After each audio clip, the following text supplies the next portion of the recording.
Estamos una vez más en Misterios y Enigmas de la Biblia, un programa que se filma acá en la República del Ecuador, más concretamente en la ciudad de Quito, y que se retransmite al mundo entero por dos páginas en internet: www.historiadelfuturo.tv y www.dileunomigo.tv. Dicho sea de paso, este programa se ve en el Ecuador a través de Asomavisión en Quito, Ambato, Latacunga, Guayaquil, Manabí y la provincia del Oro, y por medio de la cadena del Milagro Internacional desde Puerto Rico. La señal a toda América Latina, Europa, Asia y Norte del África, a nuestros hermanos en Guatemala, Honduras, Salvador, Nicaragua, Panamá, toda Centroamérica. Nuestro abrazo caluroso y fraterno para todos ustedes. Sin más ni más, quiero presentar a mi coanfitrión y co-conductor del programa, el pastor Arturo Norero, de la Iglesia Bautista Betania del Ecuador, a quien todos ustedes ya lo conocen. ¿Cómo estás, David? Mis amados hermanos, mis amados queridos, qué lindo poder estar en la presencia del Señor y en este tiempo de coinonía para poder conversar y poder profundizarnos, hermanos míos, en los misterios y enigmas de la Biblia. Y hoy tenemos un estudio espectacular, así que por favor, como siempre, Biblia, papel y lápiz, y vamos a tener un tiempo increíble de aprendizaje, cómo conocer más profundamente las sectas y las falsas religiones. Pero también para ayudarnos en este tema, hemos invitado a un pastor que es licenciado en teología, es historiador, le encanta la apologética, que es la defensa de la fe con pasión, con conocimiento bíblico, y justamente damos gracias al Señor nuestro Dios por la vida del pastor Iván López, que está con nosotros. Iván, Dios te bendiga. Bienvenido, hombre. Bueno, muchas gracias. Listo. Bueno, hermanos, para mí es un honor que me da el Señor de estar acá en esta noche y con ustedes, y aquí en la Iglesia Bautista Betania Sur con el pastor Juan Carlos Castro también. Amén. Bendicho. Un gusto de verdad tenerte a ti con nosotros en esta oportunidad. En esta noche vamos a desarrollar un tema bastante interesante, Arturo. Ya hiciste un pequeño preámbulo: las sectas. Tenemos que partir de algo que es claro. Secta no es lo que se aparta del catolicismo romano, como se quiso hacer creer después de la Reforma Protestante, que esa fue la respuesta que dio la Iglesia Católica Romana cuando surge el protestantismo. La secta, lo repito una vez más, no es lo que se aparta del catolicismo romano, sino lo que abandona la santa palabra de Dios en todo su contexto. Y es por eso que esta noche hablaremos sobre una palabra que me parece muy interesante describir. ¿Qué es una herejía, Iván?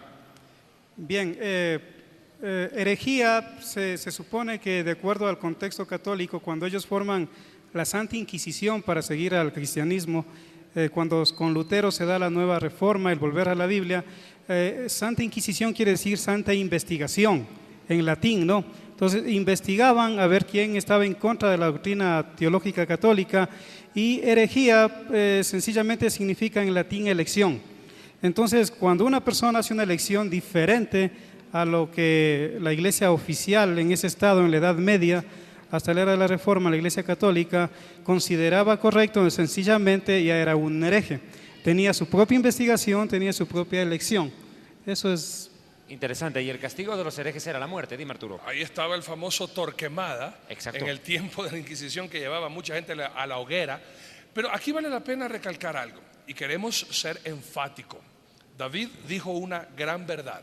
Secta, entonces, recuerde y escriba: secta es lo que se aparta de la Biblia, siendo la religión tradicional pagana romana la secta más grande y peligrosa por apartarse de la palabra de Dios y por adoptar y permitir, como veremos en este y otros programas, mis amados hermanos, prácticas, rituales totalmente antibíblicos, paganos y satánicos, cristianizándolos y adoptándolos dentro de las filas. Para hablar de la secta, ¿sabía usted que el cristianismo era considerado una secta en la Biblia? Y por eso, para entrar en este fascinante tema, y con la ayuda del doctor David Diamond y también con el licenciado, el pastor Iván López, vamos a entrarnos y vamos a desmenuzar la palabra de Dios y vamos a sacar sus misterios y enigmas para que usted aprenda cómo es que se hacen las religiones, cómo es que ahora en el mundo hay más de 2000 religiones, y solamente hablando del cristianismo, ¿no? A más de las otras tantas creencias, filosofías huecas. Pero vale la pena recalcar que el cristianismo en su inicio, hermanos míos, era considerado una secta. ¿Por qué? Porque rompía todos los esquemas, tradiciones y costumbres judaicas de aquel entonces. Acompáñeme por favor al libro de Hechos, capítulo 28, versículo 22. ¿Ok? Pablo estaba predicando, ya lo llevan preso, él está yendo cautivo a Roma, y al estar ahí, mis amados hermanos, le dicen lo siguiente, Hechos 28, 22. Pero querríamos oír de ti lo que piensas, porque de esta secta nos es notorio que en todas partes se habla contra ella, no a favor de ella.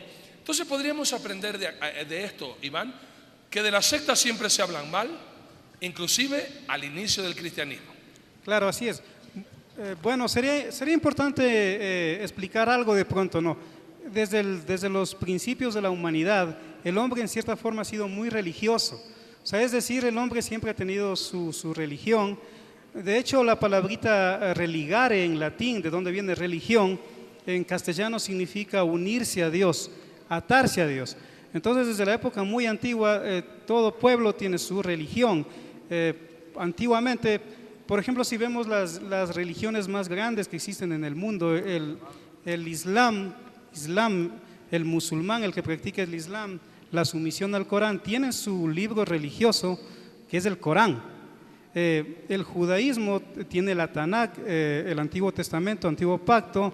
El hinduismo, por ejemplo, tiene los Rig Veda, que fueron escritos más o menos del año 1000 antes de Cristo, donde son cánticos sobre su religión. Y obviamente el cristianismo es la religión más grande en ese sentido, porque tenemos un libro revelado que es la Biblia. Entonces, de acuerdo al diccionario de la Real Academia de la Lengua, una religión existe cuando hay una revelación escrita. En este caso, el cristianismo es una religión en ese sentido, porque tenemos una revelación a la que llamamos la Biblia. Eso sería. Podríamos decir entonces, David, con la explicación que nos acaba de dar Iván, que para que haya una religión tiene que haber una interpretación, una revelación escrita, que de ahí es donde salen y nacen en las sectas las falsas doctrinas y enseñanzas. Sí, señor, pero hay que partir de un preámbulo. Nosotros como judíos, como pueblo de Israel, recibimos principio una tradición oral que duró durante mucho tiempo y poco a poco se fue escribiendo la Biblia. Por decirte, simplemente te voy a dar un dato. El Pentateuco, que es la base del pueblo de Israel, lo que se llama Pentateuco en griego significa 5 libros, que son Génesis, Éxodo, Levítico, Números y Deuteronomio. Ya, ok. Para nosotros los judíos se llama la Torá, que significa enseñanza. Esa es la base de la revelación de Dios. Sobre ello hablaron los profetas, el Mesías y los apóstoles, sobre la base de lo que Dios habló por medio de Moisés. ¿Cómo se considera una revelación escrita? Mire, te voy a dar unos datos interesantes. El Bereshit, el Génesis, sin ir muy lejos, tiene 50 capítulos y 1534 versículos. El Éxodo tiene 40 capítulos y 1209 versículos. Levítico tiene 27 capítulos, 859 versículos. Números o Bemidbar tiene 36 capítulos y 1288 versículos. Deuteronomio tiene 34 capítulos y 955 versículos. Ahora, en el idioma original, ¿cuántos versículos tiene todo el Pentateuco? Todos los 5 libros de Moisés. Escribieron 5.845 versículos y en el idioma hebreo se utilizaron 79.976 palabras. 79.976 palabras en todo el Pentateuco. Se utilizaron 304.805 letras. 304.805 letras en los primeros 5 libros de la Biblia, el Pentateuco. Después ya vinieron los profetas, los salmos y conformaron lo que se llama para el pueblo judío la Tanakh, que significa Torah, Neviim y Ketubim. Enseñanza, profetas y escritos. Forman lo que se llama el Tanakh o Tanaj, lo que se conoce en el mundo cristiano como el Antiguo Testamento. Los 39 libros que se ven. Claro, y eso también en otro programa podemos profundizar un poco más sobre los libros apócrifos, deuterocanónicos, pero 39 oficialmente reconocidos de acuerdo al canon de Yamnia. Ahora, hay que ser en esto claro, a Arturito y amado Iván. La revelación escrita de la Biblia sustenta la creencia de toda la nación de Israel. Y de la nación de Israel surge el cristianismo. Pero hay que ser honesto. El cristianismo no surge como una religión en principio, sino como un movimiento dentro del mismo pueblo judío. porque el fundador de la iglesia es un judío, enviado por el Dios de Israel, bajo cumplimiento de profecías escritas por profetas judíos, que presentaron una creencia judía anhelada durante muchos siglos. O sea, que el cristianismo surge del pueblo judío. Con discípulos judíos. Con discípulos judíos. Creo que eso es necesario puntualizar. Y una revelación escrita, que es el Brit Hadashah o Nuevo Testamento, que le da vida, esencia y contenido doctrinal a la creencia del Mesías, sus discípulos y quienes conformamos la iglesia. Por eso el cristianismo en ese concepto es religión. Pero yo quiero recalcar algo. La religión no es tanto profesar una creencia. De acuerdo a Santiago 1, 26, 27, la religión es hacer obras de bien. ¿Podrías revisarte en la bondad, Arturo, por favor?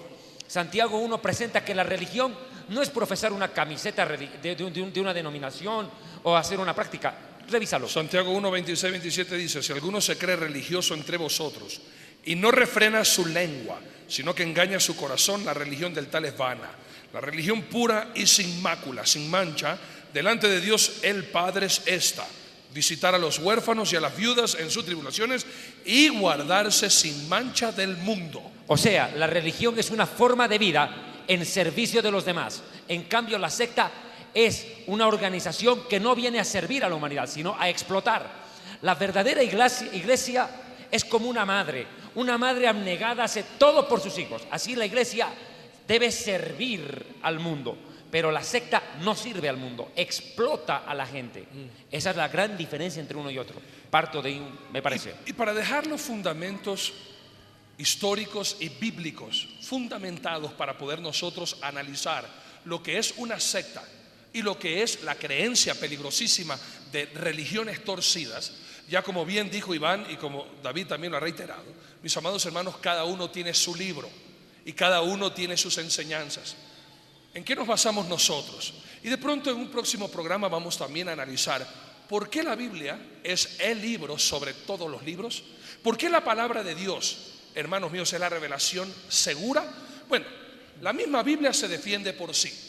Y la palabra de Dios en 2 de Pedro capítulo 1 versículos 20 y 21, desde el 19 vamos a leer. 2 de Pedro capítulo 1, 19 al 21, leemos que dice así la palabra del Señor: tenemos también la palabra profética más segura, a la cual hacéis bien en estar atentos como a unas antorchas que alumbran en lugar oscuro, hasta que el día esclarezca y el lucero de la mañana salga en vuestros corazones. Entendiendo primero esto, que ninguna profecía de la Escritura es de interpretación privada. Por favor, subraye estos versículos, porque cuando comencemos a estudiar y a profundizarnos dentro de las sectas, ellos van a hablar, y sus líderes, que ellos tienen interpretación privada y ellos tienen revelación privada directamente de Dios, que el pueblo no la puede recibir, sino solamente estos privilegiados que están al frente de las sectas. Entonces, ninguna profecía de la Escritura es de interpretación privada, porque nunca la profecía fue traída por voluntad humana. Raye eso, hermano mío, la voluntad humana. Sino que los santos hombres de Dios hablaron siendo inspirados por el Espíritu Santo. Pues bien, Iván, vamos a poner esas bases. Queremos exprimir como una esponja todo el conocimiento que Dios te ha dado, y vamos a dejar en el tapete para que todo el mundo en este momento, que de pronto está siendo seducido por las falsas doctrinas, por las falsas enseñanzas, mis amados hermanos, este es el momento para conocer e identificar lo que viene de Dios y lo que no viene de Dios. Y queremos invitarle a que usted mantenga sintonía en los próximos programas, mis amados hermanos, porque estaremos hablando cómo identificar y cómo, hermanos míos, entender y defender la fe con sectas como Testigos de Jehová, adventistas, mormones, musulmanes, hinduistas, entre otros. Iván. Bien, ¿de dónde viene la Biblia, verdad? La Biblia es el libro de la cristiandad. La palabra Biblia no está en la Biblia, pero se sabe que en el siglo III después de Cristo, San Crisóstomo, considerado uno de los padres de la iglesia, él lo acuñó por primera vez. Así como el término cristiano, por ejemplo, a propósito, significa Cristo chiquito, ¿no? Entonces era un apodo burlesco de los griegos para los seguidores de Cristo. Cristo chiquito, un apodo burlesco, porque era considerado una secta del judaísmo, en verdad. Entonces, miren, la palabra Biblia aparece aproximadamente oficialmente en la cristiandad por el año 300 después de Cristo, con San Crisóstomo. Ahora, la Biblia viene de una palabrita griega que significa papiro.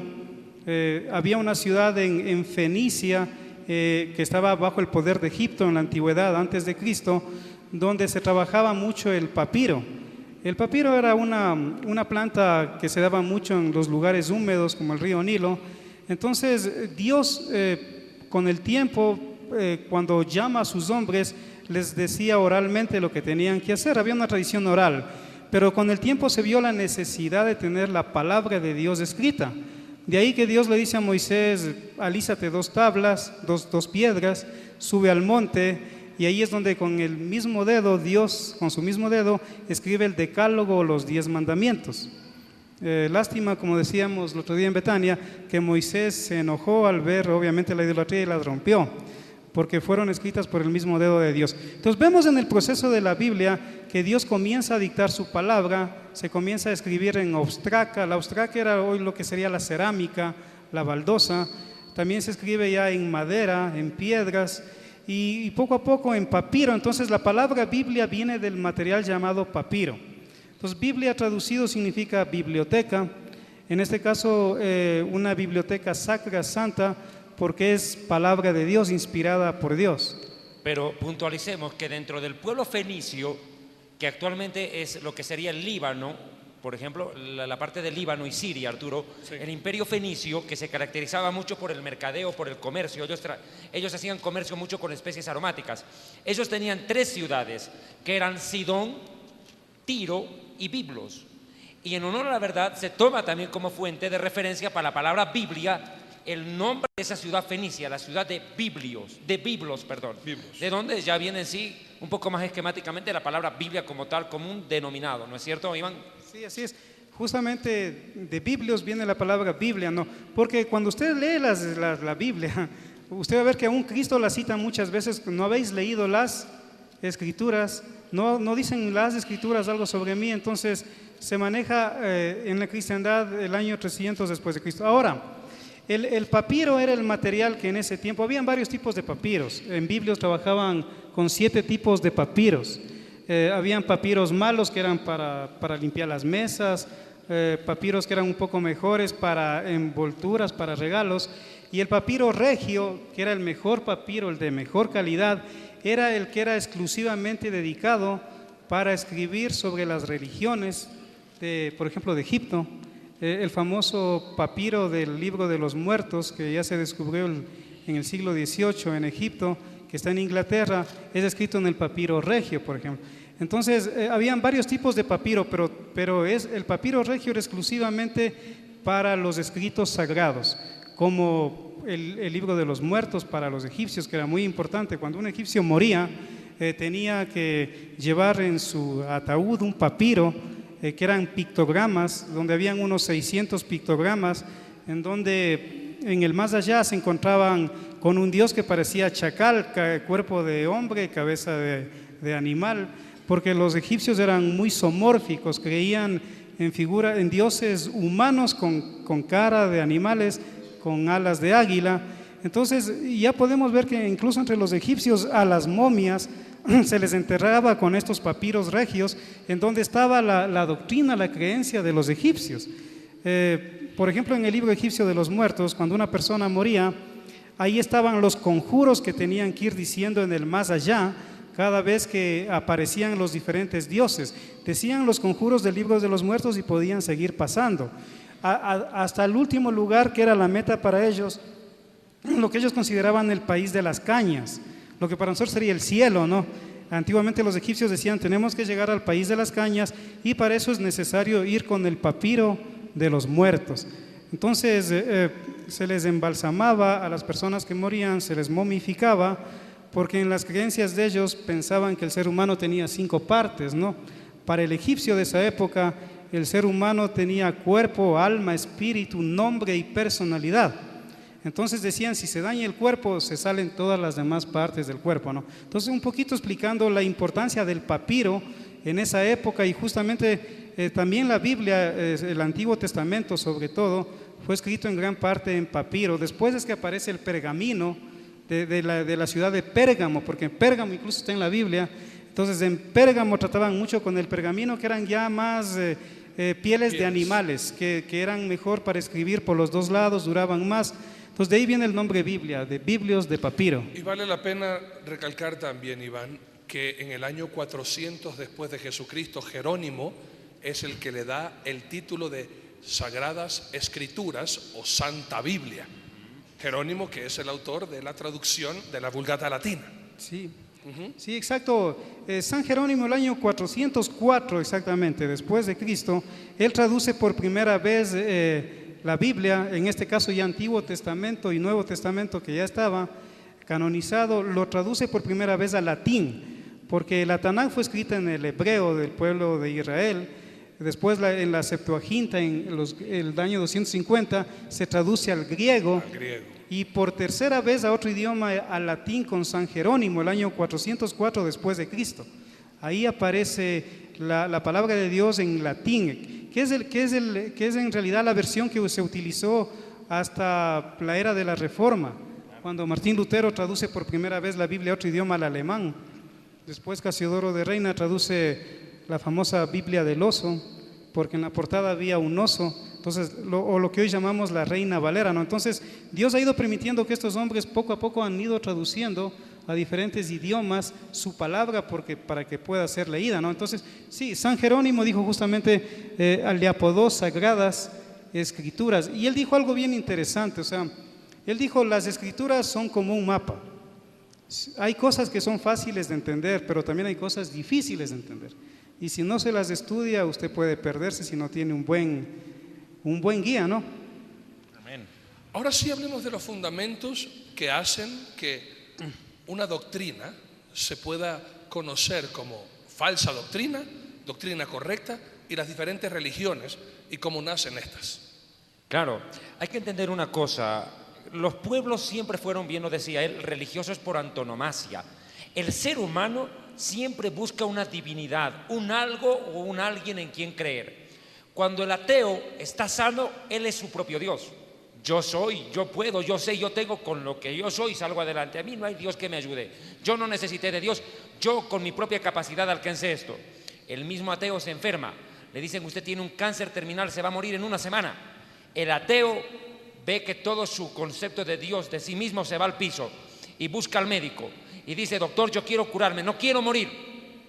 Y gasta toda su fortuna para tratar de vivir, aunque sea un día más. Entonces el ateo busca un Dios en quien creer. ¿Cuál? La medicina, el médico, el medicamento, la quimioterapia o lo que sea. Entonces el ser humano siempre necesita algo o alguien en quien creer para seguir viviendo. Por eso el ateísmo no tiene fundamento, porque va contra la misma naturaleza del ser humano. Entonces, como quiera que el ser humano por antonomasia necesita a alguien en quien creer, es que se forma el concepto de religión. Ahora, hay que ser en esto claro. El humano buscó acercarse a Dios desde el momento del pecado. Ellos pensaron que con construir una torre que llegue al cielo llegarían hasta la cúspide. Se equivocaron.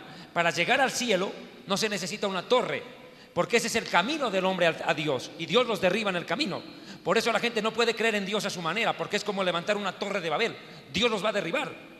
Pero la única forma de llegar al cielo no es por construir una torre, sino porque baje una escalera del cielo a la tierra, y esa escalera es el Hijo de Dios. Bendito sea su nombre. Amén que sí. Gloria a Dios por eso. Pero aquí vale recalcar algo, mis amados hermanos. La médula espinal, el fundamento del ateo, hermanos míos, amigos míos, es la necedad. La palabra de Dios en el libro de los Salmos, capítulo 14, versículo 1 y 2, dice así. Escúcheme bien, Salmos 14, 1 y 2. Dice el necio en su corazón, no hay Dios. Se han corrompido, hacen obras abominables, no hay quien haga el bien. Jehová miró desde los cielos sobre los hijos de los hombres para ver si había algún entendido que buscara a Dios. Todos se desviaron, a una se han corrompido, no hay quien haga lo bueno, no hay ni siquiera uno. Entonces el concepto de religión es la respuesta humana a buscar una divinidad que lo ayude, que lo salve, que lo redima, que lo oriente, que lo dirija. Y para llegar a ese Dios, el hombre empieza a crear métodos a través de ritos, culturas, tradiciones. Y el problema pasa que cuando las tradiciones de los pueblos empiezan a formalizarse, muchas de ellas fueron contra los mismos designios de Dios. Por ejemplo, tú puedes ver de que los pueblos paganos adoraban a la criatura y no al creador. Ellos adoraban solo lo que veían, no lo que no veían. Por eso es de que el pueblo judío presenta la creencia de un Dios invisible al cual no se lo ve, pero sin embargo Él nos ve a todos hasta en el corazón. Ese es el aporte más grande de una creencia en Dios. Iván y David, y aquí, amados, espero que escriban esto. Con lo que ha dicho David e Iván, cualquier cosa que se adora que no sea el Dios único y verdadero se convierte en un ídolo. Vuelvo a repetirte esto entonces. Cualquier cosa que el hombre adore, que el hombre venere, cualquier cosa que el hombre admire, depositando su espiritualidad en eso, que no sea el Dios verdadero y el único, se convierte en un ídolo. Es que tú lo has dicho, el ser humano, por antonomasia, Iván, es un ser espiritual, no es material. El ser humano es trascendente, es espiritual, por eso necesita creer en algo. Te repito, todos los pueblos adoraban lo visible. En cambio, Dios le enseñó a Israel lo contrario. Les dijo, no, ustedes no van a adorar lo visible, van a adorar lo invisible, pero que existe y está por sobre todas las cosas. Y para eso se necesita fe. Exacto, ahí es donde viene la demanda de la fe. Y ahí es donde hablamos cuando hay fe incorrecta. Sí, claro. De hecho, el primer mandamiento del decálogo dice: amarás a Dios sobre todas las cosas, adorarás a Dios. En realidad, cuando uno analiza a veces los originales, nos dan una lectura a veces un poco diferente a la versión que tenemos. Entonces, por ejemplo, la palabra adoración en el original da la idea de besar e inclinarse hacia adelante.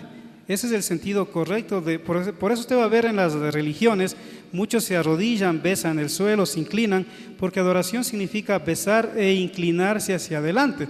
Entonces, el único que se merece en realidad que le besemos, que le demos adoración, es el verdadero Dios, ¿sí? Así que, en realidad, cuando adoramos al verdadero Dios, conocemos al verdadero Dios, leemos la palabra, que es su voluntad. Cuando usted lee la palabra, está leyendo la voluntad de Dios para su vida. El famoso Salmo 119, 105, ¿no? Lámpara es a mis pies tu palabra Y lumbrera mi camino. Y justamente, mis amados hermanos, eso es lo importante ahora de lo que vamos a ver. ¿Cómo entonces, como sociólogo, como teólogo, hablemos cómo se forman las religiones y cómo se agrupan las creencias y las costumbres, de tal manera que podemos ver ahora tanta diversidad de religiones, para ya comenzar a hablar, ahora sí, adentrarnos en lo que es una secta y lo que es una verdadera doctrina y creencia. Permitidme partir. Mira, la palabra fe es necesaria para cuando hablamos del Dios verdadero. La palabra fe viene del hebreo emuná. La palabra emuná implica una creencia que hace vida en la persona. Es una creencia que transforma al ser, lo dignifica, lo vivifica, lo hace mejor.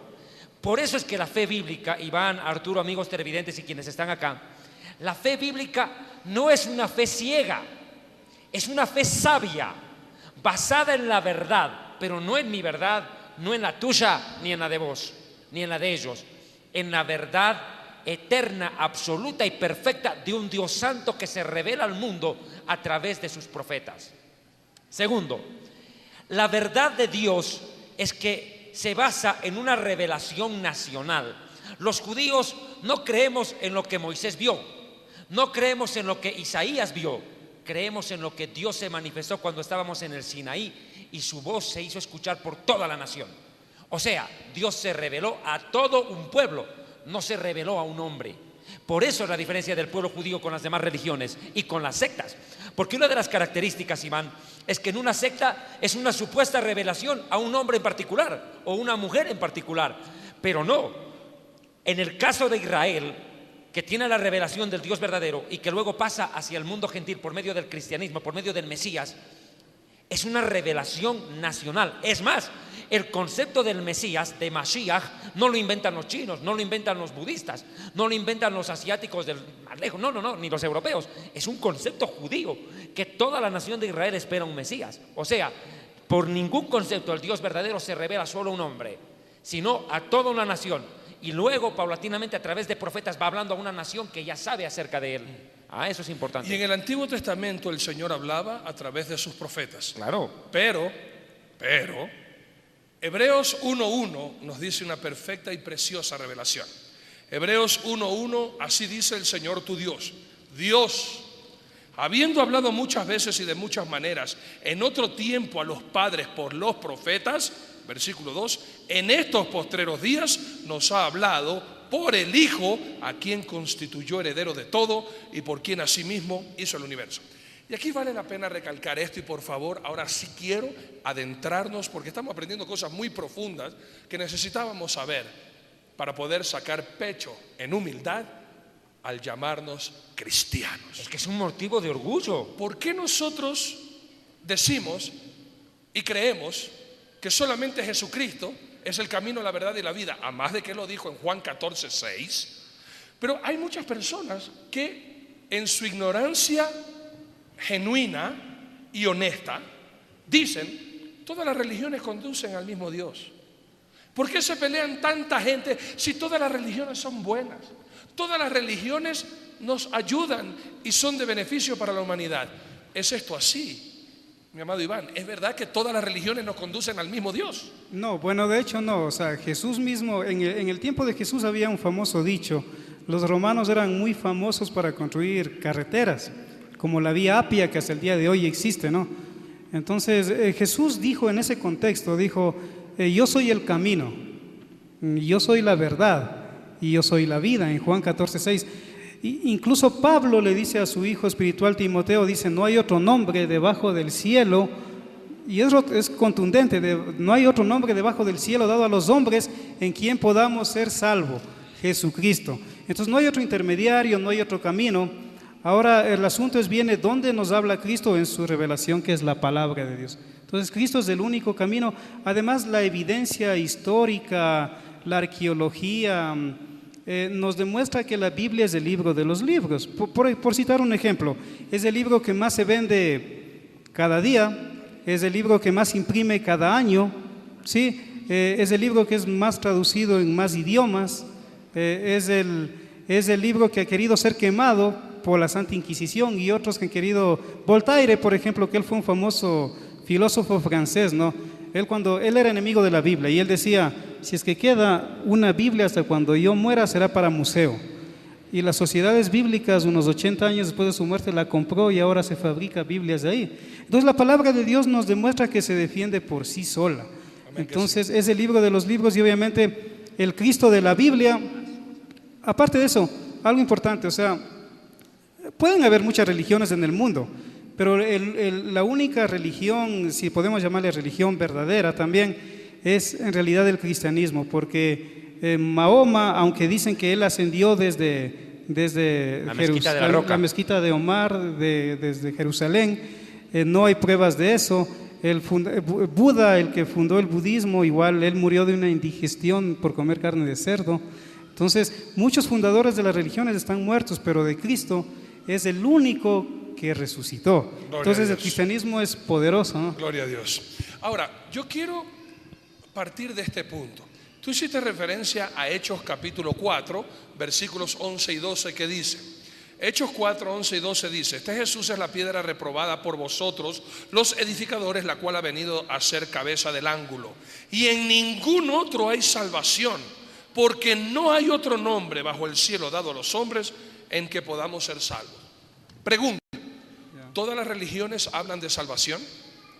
¿Todas las religiones hablan de condenación? Por ende, para que necesiten a un Salvador. Porque me imagino que también hay religiones solamente filosóficas que enseñan un estilo de vida en la cual no creen ni en el cielo ni en el infierno, y por ende necesitan o no necesitan a un Salvador. Claro, de hecho las hay. Pongamos un ejemplo: el hinduismo. Por ejemplo, el hinduismo en la India se practica mucho, y como ellos creen en el Rig Veda, que fue escrito unos 1000 años antes de Cristo, Pues, por ejemplo, el Rig Veda es más un sistema filosófico. Se plantea una gran pregunta y dice, ¿por qué hay algo y no hay nada? O sea, ¿por qué existe y vemos lo que estamos viendo, pero dónde está ese creador? Entonces, para muchos del hinduismo eso es maya, o sea, ilusión. Es el sueño del Brahma, ¿no? Entonces, ahí no es que existe un salvador en el hinduismo, sino que ellos dicen que el Brahma él vino al mundo, incubó en un huevo, vino al río Ganges, por eso que el río Ganges es sagrado para los hindúes.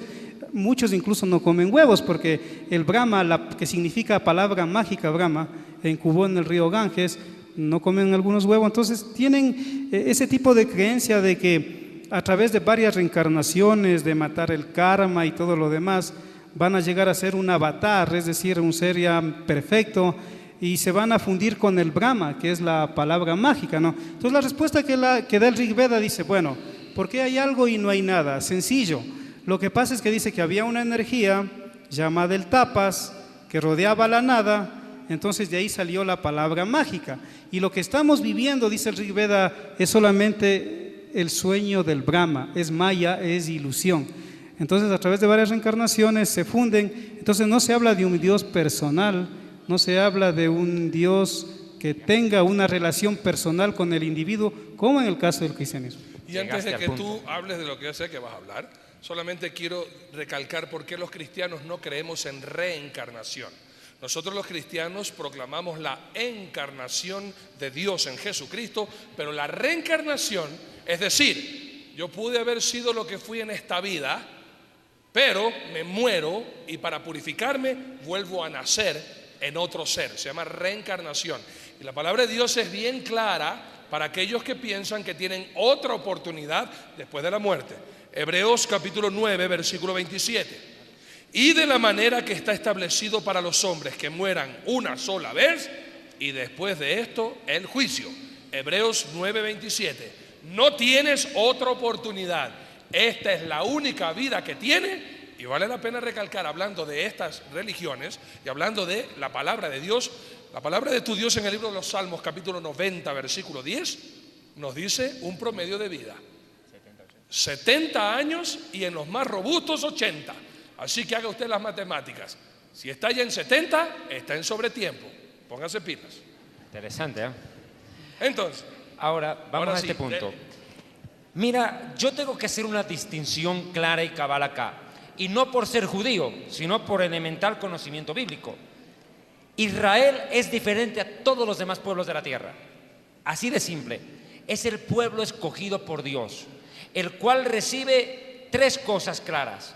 Recibe la creencia de un Dios único, enseguida lo explico. Monoteísta.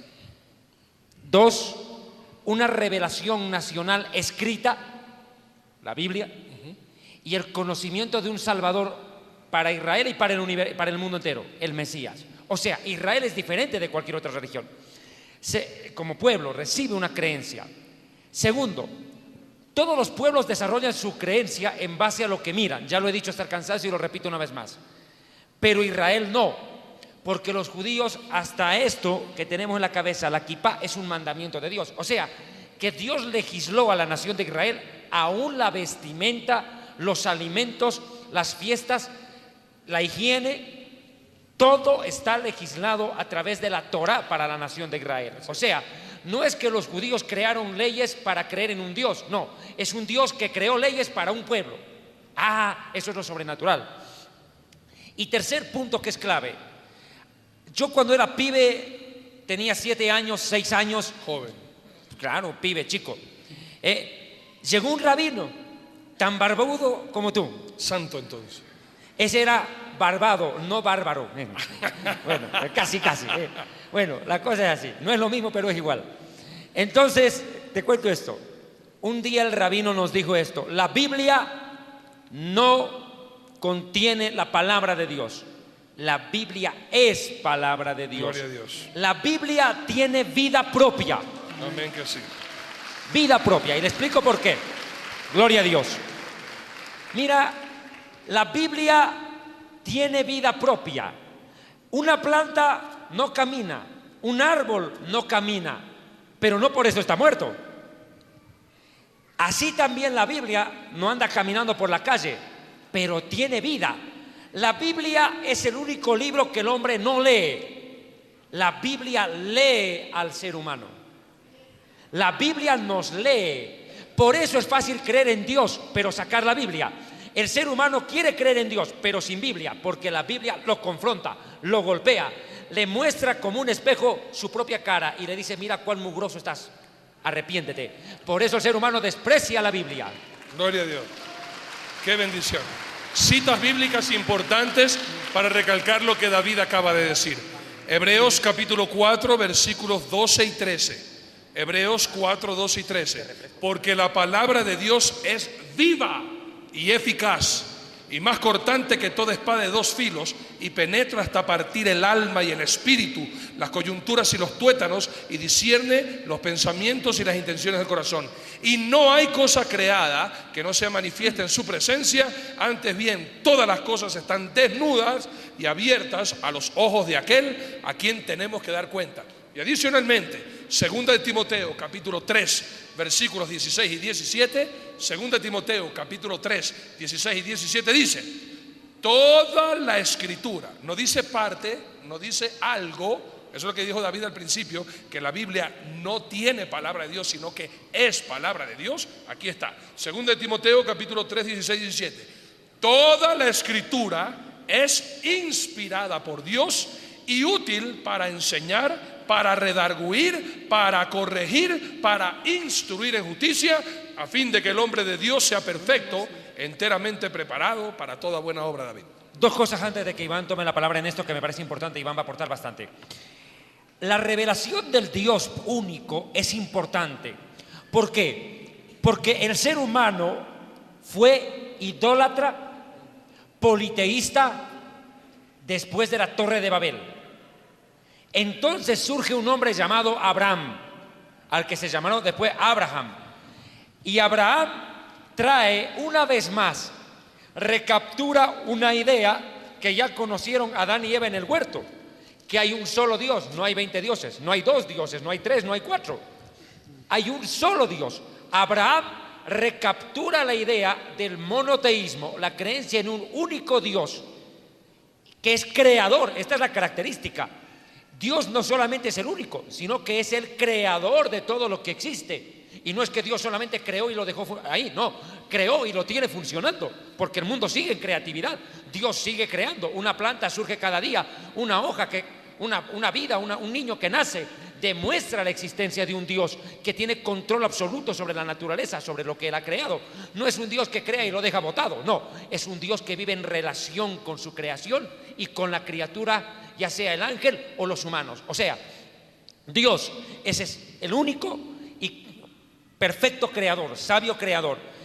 La creencia judía se basa en el Deuteronomio 6:4, lo que los judíos llamamos el Kiryat Shema, la recitación del Shema, que todo judío repite 3 veces al día y en el momento antes de morir, si es de que le dan la oportunidad, ¿cierto? En el campo de concentración nazi, los judíos antes de morir pedían unos segundos para repetir el Shema.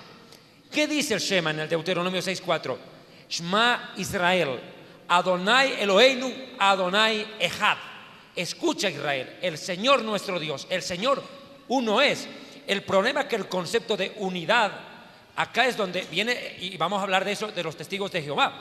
Los testigos de Jehová no aceptan que haya un Padre, Hijo, Espíritu Santo. No, dice, eso es politeísmo, son 3 dioses. No, ellos no entendieron que la palabra Echad en el hebreo, Arturo, es una unidad compuesta.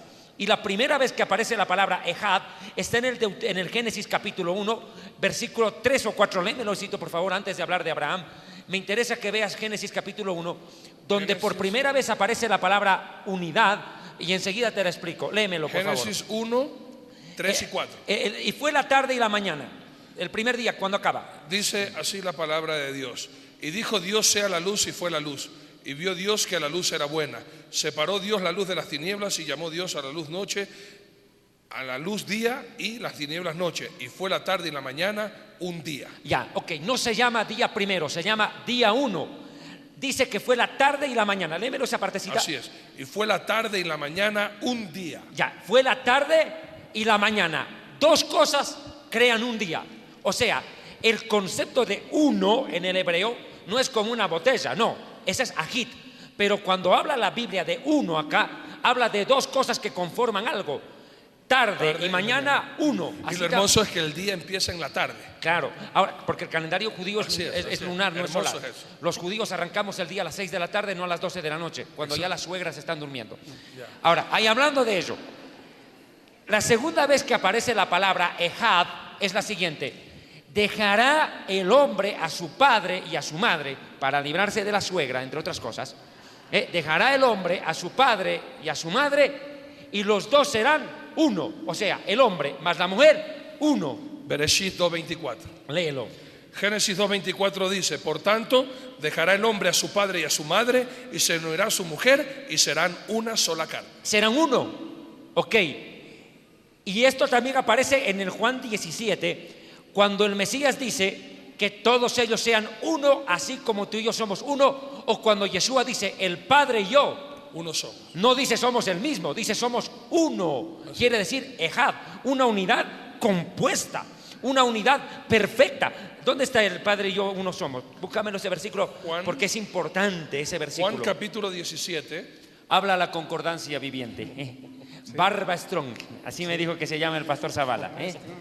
Concordancia al momento. Encuentra todo, no se preocupe. Ok, vamos a ver, mis amados hermanos, Juan capítulo 17, versículo 21 al 24, así dice el Señor tu Dios: para que todos sean uno, como tú, oh Padre, en mí y yo en ti, que también ellos sean uno en nosotros, para que el mundo crea que tú me enviaste, la gloria que me diste yo la he dado, para que sean uno, así como nosotros somos uno, yo en ellos y tú en mí, para que sean perfectos en unidad, para que el mundo conozca que tú me enviaste y que los has amado a ellos como también a mí me has amado. Padre, aquellos que me has dado, quiero que donde yo estoy, también ellos estén conmigo. Mira, dice que los guardes en perfecta unidad. Léemelo ese versículo, justo ese. Dice la palabra de Dios en el 23: yo en ellos y tú en mí, para que sean perfectos en unidad. O sea, la palabra Ejad que aparece en Deuteronomio 6:4, escucha Israel, el Señor nuestro Dios, uno es, está diciendo que es una unidad perfecta. No es un Dios aislado, es una unidad que luego se revela paulatinamente como el concepto del Abba, el Padre, el Ben, que es el Hijo, y el Ruach HaKodesh, que es el Espíritu de Santidad. Y eso se revela. Y los judíos ortodoxos que profundizan en la Biblia saben que hay una manifestación trina de Dios, aunque ellos dicen que los gentiles son paganos, por eso creen en tres dioses, casi lo mismo que piensan los testigos de Jehová acerca de los evangélicos. Pero la creencia de Israel es diferente a las demás, porque presenta un Dios único que es uno y al mismo tiempo creador y soberano. O sea, esto es claro. Aquí hay un tema que también me preocupa y lo tocaremos en su momento, Iván. Hay un movimiento que se llaman los unitarios, que dicen que Jesús es el Padre, que el Padre es el Espíritu Santo, que el Espíritu Santo es el Hijo. O sea, al final no sabes quién es quién. Pero eso no es lo que está diciendo la Biblia. La Biblia dice el Padre y yo uno somos, no dice somos el mismo. Ah, qué interesante. Uno, pero no el mismo. Y quiero dejarles esta cita bíblica cuando David habló de que antes todos eran politeístas, tenían varios dioses, hasta que justamente surge a través de la Torre de Babel, que el pueblo se prostituyó con diferentes dioses hasta que llegó Abraham.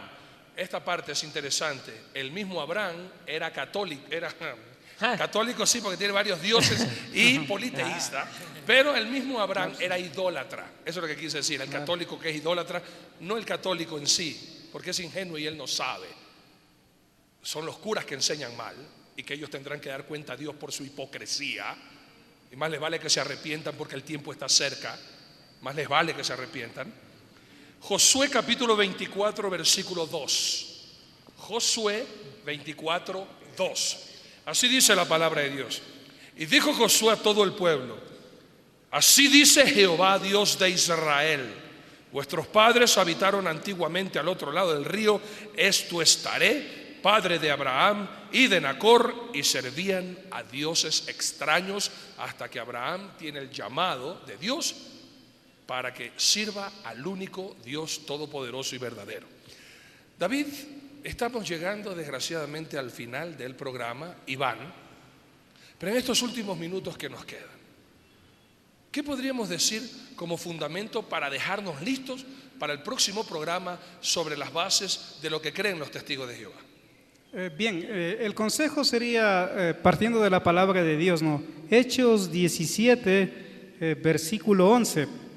Algo muy interesante que pasó con el mismo apóstol Pablo, un hombre muy erudito. Dice que él, después de ir de Tesalónica, dice desde el versículo 10, ¿no? Esa misma noche los creyentes enviaron a Pablo y a Silas a Berea. Cuando llegaron allí fueron a la sinagoga judía, y los de Berea tenían una mentalidad más abierta que los de Tesalónica y escucharon con entusiasmo el mensaje de Pablo. Día tras día examinaban, escuche bien, escudriñaban las Escrituras para ver si Pablo y Silas enseñaban la verdad. Si al mismo apóstol Pablo se le pararon de esa forma, y está bien, porque Pablo les felicita, entonces la persona cristiana, la persona que ama a Dios, que busca a Dios, debe examinar el mensaje de estos supuestos hombres, de estas supuestas sectas que se creen tener la verdad. Entonces la palabra es la autoridad. La lucha de Martín Lutero, de hecho, fue la palabra, ¿no? De hecho, en los concilios teológicos de la era de la Reforma, a la entradita de donde se hacían los concilios había un rótulo que decía: la sola fe, la sola gracia y la sola escritura.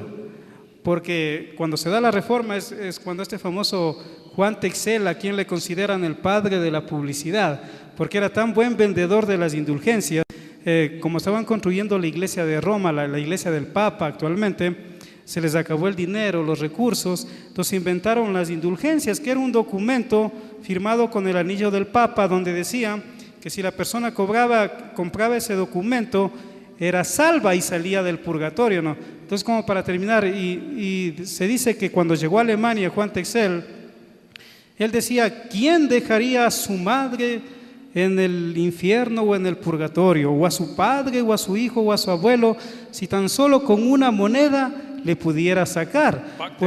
Porque apenas la moneda en mi cofre suena, el alma saltando va del purgatorio afuera. Entonces, terrible. Por eso es que se le considera el padre de la publicidad. Esa partecita, la moneda que mejor suena. La moneda apenas en el cofre suena, saltando va el alma del purgatorio afuera. Entonces, cuando Martín Lutero, que era sacerdote de Wittenberg, profesor de teología también de la Universidad de Wittenberg, iba a misa, encuentra a un hombre ahí embriagado y le dice: ¿por qué estás embriagado si hoy es día de misa? La palabra misa significa sacrificio, a propósito en latín. Entonces dice: no necesito ir a misa porque ya tengo la salvación. Y saca la indulgencia, y ahí es donde Martín Lutero se enoja y él saca las 95 famosas tesis, que es uno de los documentos más leídos de la cristiandad, donde él, por ejemplo, decía: si es que el Papa puede sacar las almas del purgatorio o del infierno, ¿por qué no lo hace por pura caridad cristiana? Otra tesis decía: no he leído en la Biblia un texto donde el Papa pueda ni siquiera salvarse a él mismo. Entonces, decir eso en ese tiempo era terrible, era buscar la muerte. Entonces, yo diría que ahora necesitamos, en cierta forma, en la cristiandad una reforma con la palabra de Dios. Y estamos hablando del Papa León X. Sí, León X, justamente, en esa época. Sí. Okay. Qué interesante, ¿no? Bueno. Pero este concepto de la indulgencia, de poner plata en el cofre para que el alma salte del purgatorio al cielo, me suena muy parecido a lo que están haciendo algunos pastores evangélicos corruptos. Usted pacta, pone la plata, siembra, da o lo que sea, y Dios inmediatamente hace el milagro. Qué idéntico, ¿no? Pone la semilla. Pues bien, mis amados hermanos, espero que este capítulo de Misterios y Enigmas haya sido de gran edificación para usted, como lo ha sido para con nosotros. Espero que usted haya escudriñado a lo máximo y haya apuntado, y de todo corazón, desde Quito, Ecuador, al mundo entero, que Dios te siga bendiciendo. באמונה שלמה בביאת המשיח אני